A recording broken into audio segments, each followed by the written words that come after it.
आप सभी प्रतिष्ठित लोगों को मेरा प्रणाम और मित्रों को देव प्रताप सिंह का नमस्कार। मैं देव प्रताप सिंह और मैंने कुछ पंक्तियाँ अपने पिताजी के लिए लिखी है।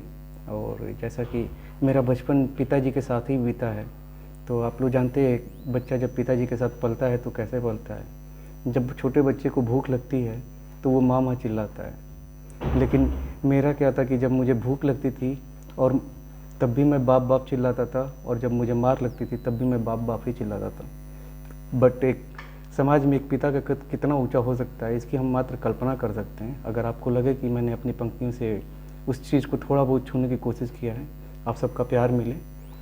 परिवार, प्रतिष्ठा, परंपरा, सबका खाका जिसने खींचा हो, और खुद को प्यासा रखकर जिसने घर का आंगन सींचा हो, और क्षमा चाहता हूँ ये ईश्वर, मेरी बातों से तेरा दिल दुखता हो, बट मेरी बस यही दुआ, हर बाप का कद तुमसे ऊंचा हो, हर बाप का कद तुमसे ऊंचा हो। बाप के पास सदैव बड़ा स्थान आता है माता का, और माता जी के लिए मैंने अपनी 4 पंक्तियाँ लिखी है। कभी आग से शक्ति और पानी से नरमी दिखाना पड़ता है। एक माँ की ममता में आपको सारी चीज़ें मिलेंगी, वहीं कठोरता, वहीं मरमाहट और वहीं ममता। सो कभी आग से शक्ति और पानी से नरमी दिखाना पड़ता है, और कभी खुद को पानी में गलाकर तवे पे सुखाना पड़ता है। और तवे की कच्ची रोटियां यूं ही सबको नसीब नहीं होती, तवे की कच्ची रोटियां यूं ही सबको नसीब नहीं होती। और अगली पंक्ति पे अगर आप लोगों को लगे कि आप सबकी माँ की भावनाओं को मैंने थोड़ा बहुत छूने की कोशिश की हो, तो आप सबका स्नेह मिले। तवे की कच्ची रोटियां यूं ही सबको नसीब नहीं होती, कभी भूख को गले लगाकर पेट में चूल्हा जलाना पड़ता है, कभी भूख को गले लगाकर पेट में चूल्हा जलाना पड़ता है।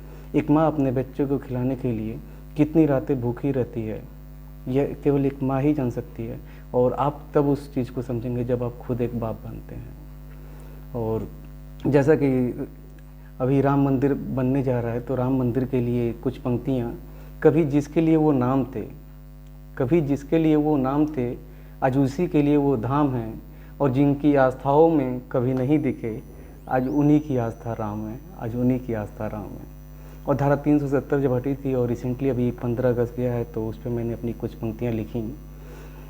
कश्मीर कितना खूबसूरत है, और भारत का और इस संसार का अगर स्वर्ग बोला जाए तो कश्मीर को, इतनी खूबसूरत जगह को जो बांध के रखा गया था, उसके लिए कुछ पंक्तियाँ। जिस जमहूरियत की जंजीरों से, जिस जमहूरियत की जंजीरों से तूने जकड़ा था भारत माँ की चोटी को, वही जमहूरियत आज गिड़गिड़ाता, क्या होगा उसकी रोजी रोटी को। और सूरज की किरणों को खुद में समाकर, कभी एक बार आप कश्मीर की सुबह देखिएगा, फिर आप जानेंगे क्यों उसको स्वर्ग कहा जाता है, और सूरज की जो किरणों की बात हो रही है वो क्या है। सूरज की किरणों को खुद में समाकर इस आज़ादी को गले लगाने दो, और इन खूबसूरत वादियों की खुशबू को पूरे भारत में फैलाने दो, पूरे भारत में फैलाने दो।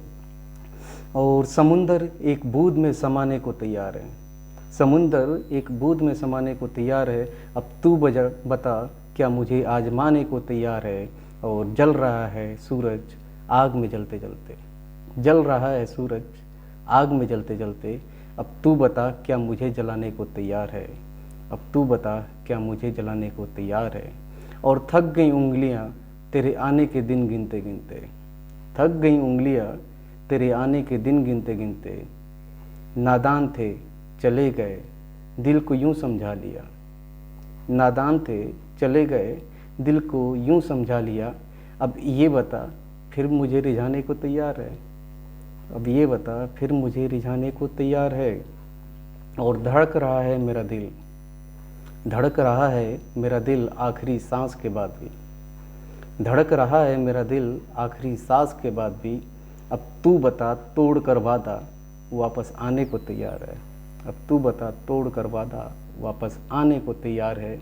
और झूठ की रेत पर तेरा छिपना छिपाना चलता रहेगा। ये जब हम मोहब्बत में थे तब हमने ये पंक्तियाँ लिखी थी, तो यह उसकी सबसे फेवरेट पंक्ति है मेरी। झूठ की रेत पर तेरा छिपना छिपाना चलता रहेगा, मैं तो सब जानता हूँ, तू बता मुझे बताने को तैयार है, तू बता मुझे बताने को तैयार। आप सबका बहुत बहुत धन्यवाद, ऐसे ही प्यार सहयोग मिले, बहुत बहुत धन्यवाद, थैंक यू।